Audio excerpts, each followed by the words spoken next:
Nhảy lò cò là một trò chơi dân gian quen thuộc với trẻ nhỏ. Lấy ý tưởng từ trò chơi này, sử dụng cách tiếp cận vui vẻ để thu hút học sinh. Các chuyên gia giáo dục của dự án Học thông qua chơi đã thiết kế hoạt động giáo dục nhảy lò cò để các thầy cô có thể áp dụng vào tiết học của mình, tạo nên một lớp học năng động cũng như khuyến khích cách làm việc độc lập của các em học sinh.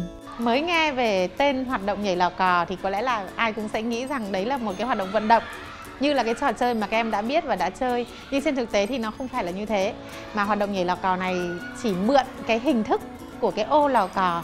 Mình muốn cái lựa chọn lò cò này là để phân theo năng lực của học trò, tức là tùy vào sức của các con có thể lựa chọn hoạt động, và mình muốn phân loại đối tượng để mình biết được rằng trong lớp mình có bao nhiêu em hoàn thành tốt, bao nhiêu em hoàn thành và bao nhiêu em chưa hoàn thành. Từ đó thì giúp cho mình là điều chỉnh cái phương pháp dạy học của mình tốt hơn. Thì thông qua các trò chơi đó thì các bạn nghĩ là mình đang chơi thôi, nhưng mà thật ra là mình chơi nhưng mà mình đã có cái sự khám phá, tìm tòi, tiếp thu kiến thức ở trong đó. Học thông qua chơi, cẩm nang hoạt động giáo dục dành cho giáo viên và phụ huynh có con ở bậc tiểu học.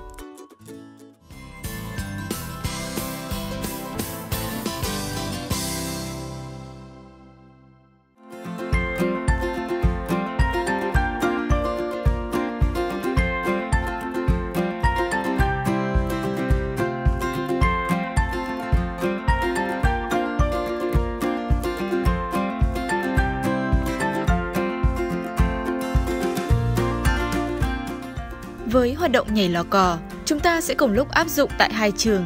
Đầu tiên, hãy cùng đến với tiết toán, bài học phép cộng trong phạm vi 6 của cô giáo Hoa Hạ và các em học sinh lớp 1D, trường tiểu học Kim Đồng, Quảng Trị, để xem tiết học sẽ diễn ra như thế nào. Hôm nay cô muốn chúng ta đến với tiết học toán, phép cộng trong phạm vi 6 với trò chơi lò cò. Và trò chơi này có tên là trò chơi lò cò trên giấy. Lớp học được cô sắp xếp 5 hộp quà trên bảng, có chứa 5 bài tập tương ứng với 5 hoạt động là mỗi ô số trên giấy. Luật chơi như sau: các bạn học sinh sẽ tung xúc xắc, vào số nào thì sẽ lên bảng, lấy bài tập ở hộp quà có số tương tự. Sau đó, về chỗ để giải bài tập.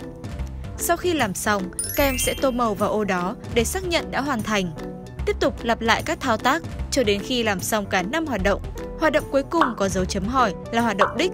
Cô giáo sẽ chuẩn bị riêng bài tập cho hoạt động này sau khi các bạn đã hoàn thành 5 hoạt động trên. Chúng ta tách ra từng phần, phân loại rõ 3 đối tượng. Đối tượng thứ nhất là ở bài tập số 1 là hầu như tất cả các em đều đáp ứng tốt. Bài tập thứ 2 khó hơn một tí, tức là yêu cầu chúng ta tính nhẩm. Thì đối tượng thứ 2 đó là loại học sinh hoàn thành. Và loại thứ 3 là loại hoàn thành tốt, thì các em sẽ điền vào những cái ô trống ở phía đằng sau. 2, 1, tung xúc xắc.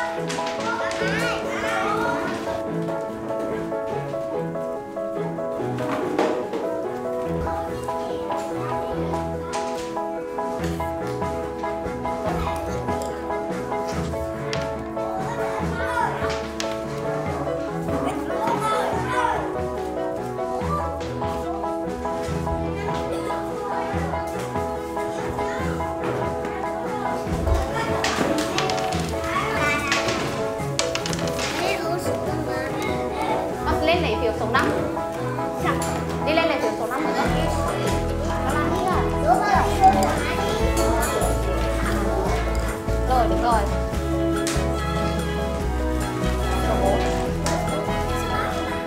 Cô giáo đã ứng dụng cái hoạt động nhảy lò cò trong cái tiết học này của mình một cách khá là thành công. Bởi vì chúng ta nhìn thấy học sinh tự học, các em tự làm, tự thực hiện các cái bài tập trong mỗi một cái ô bằng cách là tung cái con xúc xắc, và có vẻ như đã kích thích được cái sự hào hứng của các em rất là tốt. Với mỗi một em sẽ tung được những cái ô xúc xắc khác nhau, cho nên là các bạn sẽ thực hiện những cái nhiệm vụ bài tập khác nhau, và cũng đồng thời là tùy vào cái nhịp học của từng học sinh, cho nên là có những bạn đã thực hiện cái nhiệm vụ nhanh hơn và cũng có những bạn thì thực hiện nhiệm vụ chậm hơn một chút. Tuy nhiên là các em cũng đều làm việc một cách rất là độc lập. Đã xong 3 bài rồi phải không? Nào, chúc mừng bạn tiến đây nào. Con cất bà phiếu lại đó cho cô. Nào, chúc mừng bạn Ngọc Hân nào. Chúc mừng bạn Nhất nào. Yeah. Yeah. Các bạn khác còn lại cố gắng lên nào.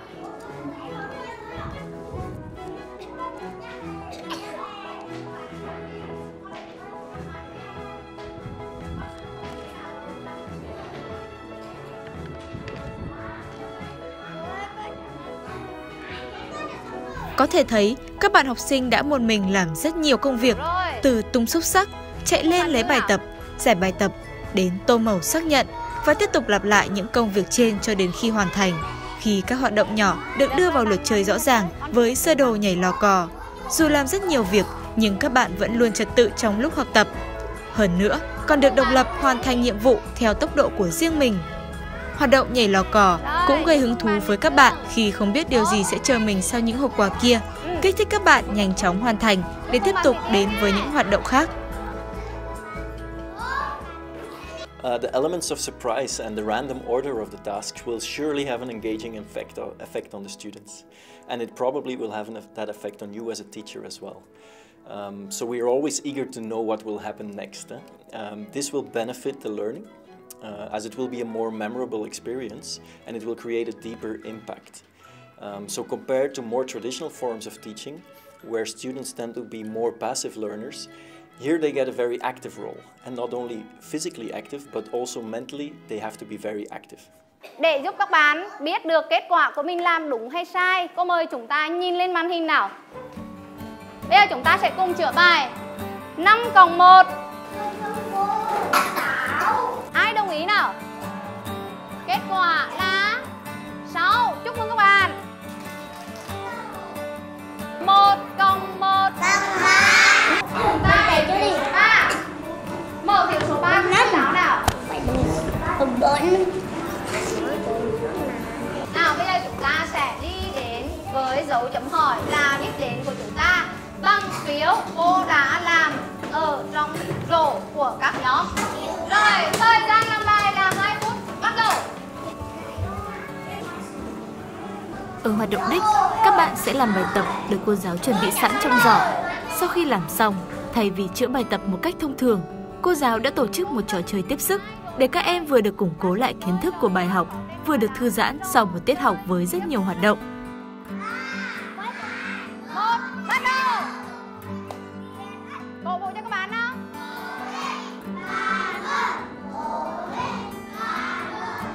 Nhóm số 2 đã về đích. Mình rất là ấn tượng, tức là học trò lần đầu tiên nó được tiếp xúc với một cái hình thức gọi là học thông qua chơi như thế này. Con giúp bạn chữa lại đấy. Thường ngày là có thể là các con chỉ hoàn thành 1 đến 2 bài thôi. Nhưng hôm nay các con hoàn thành được 4 bài tập mà có những cái bài khó trong đó nữa. Và có 2 bài khó đấy. Thì mình đã tới chúc mừng. Thì cảm xúc của các con là nó ngỡ ngàng và nó không tin vào bản thân mình là đã hoàn thành tốt cái nhiệm vụ bài tập như vậy. Nếu làm lại tiết học ngày hôm nay thì mình sẽ xây dựng thêm một cái bảng đối chiếu. Tức là các con làm xong hoạt động 1 thì các con sẽ có một cái bảng đối chiếu kết quả của hoạt động 1. Và mình sẽ bố trí các góc, thay đổi cái không gian của lớp học lại một tí. Là mình sẽ bố trí kết quả các góc và che lại kết quả đó. Các con làm xong các con có thể mở lên và đối chiếu xem thử mình sai bao nhiêu, có thể là đánh tích vào trong cái bài của mình thì các con sẽ là tiếp thu bài tốt hơn nữa. Hôm nay không có nhưng con lại được nhảy lò cò. Em rất vui và rất tò mò. Con nhớ bài tập hơn và cùng chăm chú học. Nhà rất vui. I think the hopscotch activity can easily turn into a classroom routine. With that, I mean that once you have been through the activity in one lesson with your students, then you can easily recycle it in any other activity or any other lesson as well. And because the students know it already, it will go easier and smoother every time that you do it. But it still remains fun and engaging because the content of the hopscotch activity, it changes every time according to your lesson plan. Here we've seen it in a math class, and you could use it in many different variations in many different math classes. But it's also applicable in language classes. So you can use different sentences or words or writing assignments in the boxes.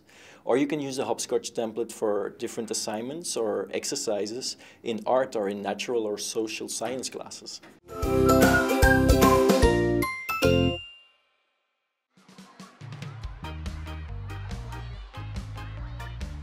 Hoạt động nhảy lò cò cũng được áp dụng tại lớp học của cô giáo Thu Hằng và các bạn học sinh lớp 1A, tiết toán với bài học về số 8. Với cùng một sơ đồ nhảy lò cò, nhưng cô giáo đã có những hình thức thể hiện khác.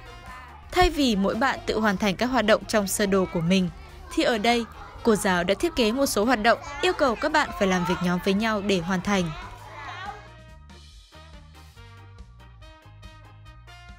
Nếu mà muốn áp dụng phương pháp này vào đối với trẻ lớp 1 á, thì các bạn cũng nhiều khi là các bạn cũng chưa có rõ được cái luật chơi á, thì mình chỉ lưu ý là nên ví dụ cụ thể và nói rõ ràng từ từ các bạn để các bạn hiểu được cái luật chơi và các bạn tham gia đúng luật.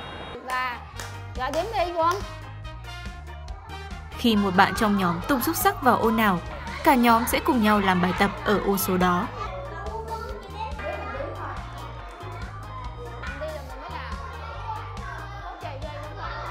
Giờ tụi con cùng trao đổi trong nhóm coi có bao nhiêu chiếc ô tô nè. Giờ trao đổi xong.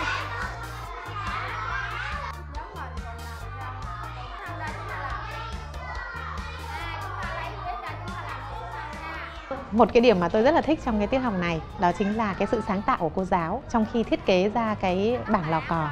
Cô giáo đã thiết kế một cái bảng lò cò mà nó có thể sử dụng được nhiều lần, bởi vì cô sẽ dán những cái bài tập vào trong cái bảng lò cò đó. Nó giống như là một cái thẻ học tập của các em học sinh, cái thẻ riêng ấy. Thế và nếu như lần sau cô muốn áp dụng lại cái hoạt động nhảy lò cò này thì cô chỉ việc bóc cái bài tập của ngày hôm nay ra và cô đưa những cái bài tập của ngày hôm sau vào. Và đồng thời là các em học sinh khi mà nhận cái phiếu lò cò này nó cũng hấp dẫn các em, bởi vì các em thấy nó như là một cái gì rất là mới. Xưa nay các em chưa nhận cái phiếu bài tập kiểu như thế bao giờ, thì bây giờ các em được nhận rồi thì các em cũng cảm thấy hào hứng. Các bạn cùng hướng mắt lên nhìn màn hình và chúng ta sẽ cùng sửa bài ha. Ô số 1 nè. Ô số 1 này yêu cầu làm gì ta? Châu với số 8 rất là đẹp luôn nè ha các bạn. Bạn Đức Anh cô thấy cũng viết rất là đẹp luôn. Ở ô trống đầu tiên này là chúng ta điền số mấy, các bạn cùng mở ô số 3 ra. Mở ô số 3 ra kiểm tra theo cô nè. Rồi các bạn cùng nhìn lại bài mình một lần nữa cho cô xem nào. 1, 2, 3, 4, 5. Đây là mấy nè? Cái gì ô này là số mấy? Vậy con chữ chỉnh sửa lại cho cô nha. Có một vài bạn chỉ còn hơi đếm nhầm xíu, không sao. Một điểm nữa tôi nghĩ là cũng quan trọng khi mà các thầy cô áp dụng cái kỹ thuật này, đó chính là các thầy cô cho các em học sinh đối chiếu đáp án và đánh giá. Nếu như các thầy cô không để ý thì có thể dẫn tới là một số em cũng hơi lơ đãng trong việc đối chiếu phiếu bài tập của mình đối với đáp án của cô. Chính vì thế nên các thầy cô cũng cần phải rất lưu ý ở cái chi tiết này thì mới đảm bảo rằng mình không bỏ rơi một học sinh nào trong quá trình các em làm bài tập. Ta có muốn khám phá đích đến cuối cùng là gì không? Rồi bây giờ các bạn cùng quan sát lên màn hình khám phá đích đến cuối cùng là gì nha. Các bạn này đang làm gì vậy ta? Vui chơi ca hát ha. Bây giờ cô mời cả lớp chúng ta cùng đứng dậy thực hiện cùng cô vũ điệu rửa tay nha. Với hoạt động cuối, thay vì giải bài tập, cô giáo đã cho các bạn được hát và nhảy một giai điệu. Các bạn đã được thư giãn và thả lỏng hoàn toàn để kết thúc buổi học. Các bạn rất là hào hứng, rất là tích cực tiếp thu bài luôn đó, và tiếp thu bài một cách chủ động luôn. Các bạn tự giác, tự học và tự khám phá, tìm tòi ra kiến thức. So I see two easy ways how you can upgrade this activity. So one way is to think very carefully what you put in the baskets. What assignments or tasks do you use? In this math example, it's very purposefully done with math exercises that the students have been learning about. In a different context, you could think of more open-ended assignments like creative writing or small steps in studying a topic from natural or social sciences. Another way to upgrade this activity is to involve the students in deciding the content of the baskets. So imagine that you're teaching about birds. When the students are familiar with the hopscotch method, you can ask them to come up with 5 good questions or 5 good tasks, put them in the baskets, and then one final group assignment. So what do they want to learn about birds? What do they want to know, and what do they wonder about when they see or think of birds? So in this way you make the activity even more meaningful, and you actively empower the students to have ownership and autonomy in their learning process. And that is exactly what learning through play is all about. Nếu bạn muốn trẻ nhỏ sáng tạo, bạn cần cho trẻ đủ thời gian để vui chơi. Học thông qua chơi, cẩm nang hoạt động giáo dục dành cho giáo viên và phụ huynh có con ở bậc tiểu học.